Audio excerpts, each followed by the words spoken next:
Hilchos Yomi, Hilchos Tefillin, Perek Hey. These are now chapters Lamed Daled, Lamed Gimel, and Lamed Daled. Here Rav Nosson introduces an incredible idea about Tefillin, and that is, this is the concept of Birur HaMedame. Birur HaMedame means that strange thoughts, false thoughts, thoughts of denying of Hashem, thoughts about His Hashgacha, thoughts about Apikorsus, all of these are relevant to Tefillin in the following way. He says that at the end of the Golush, Miskaber Achshav Me'od B'sof HaGolus, and this was written obviously before the Holocaust and all the suffering of the 19th and the 20th century, and now 21st century. Since Hashem created the world by vacating space, that left the room for a proliferation of Bechira and of evil, therefore. Shemisham Nishachim Kol Kushios Shalmechkorim Val Filosofim She'iev Charlatarzam. These are the philosophical speculations of the world of atheism.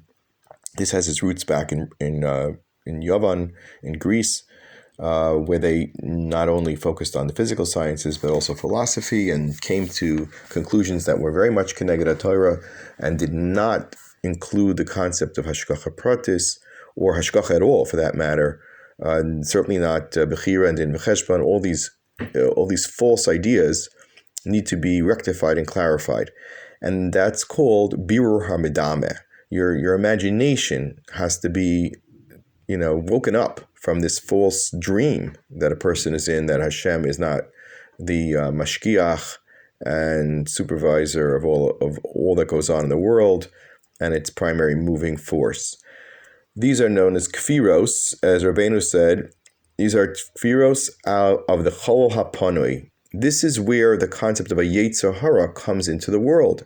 So by definition, there has to be an opportunity to have inappropriate choices and inappropriate thoughts, and for the good purpose of us choosing the right thing and having the reward and the simcha of that reward. However, tzaddikim are the ones that lead the way in the Birur HaMedame battle, and they wear, therefore, the tefillin of Rabbeinu Tam.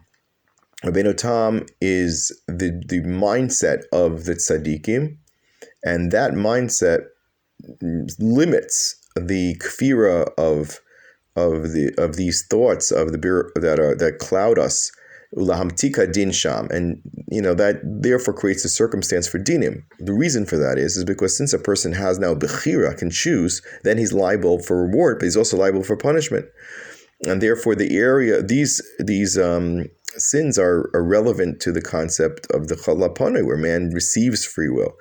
But at the same time, the tzaddikim help us understand the truth and help us minimize our Yetzer Hara and see things correctly.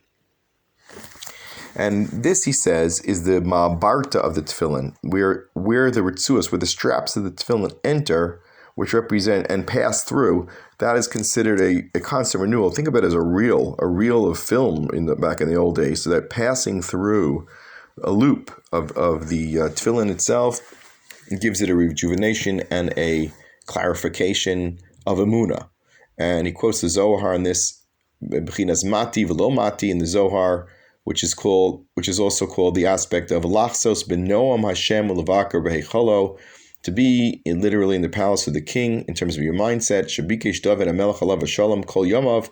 He says, Acha shalti mis Hashem. I asked Hashem, Osevakesh, what is my bakasha? To go out of the Golos Hamar, and the Golos Hamar individually is these questions and kfiros and anger, because one doesn't understand what Hashem is doing and why. That could understand coronavirus and many other things.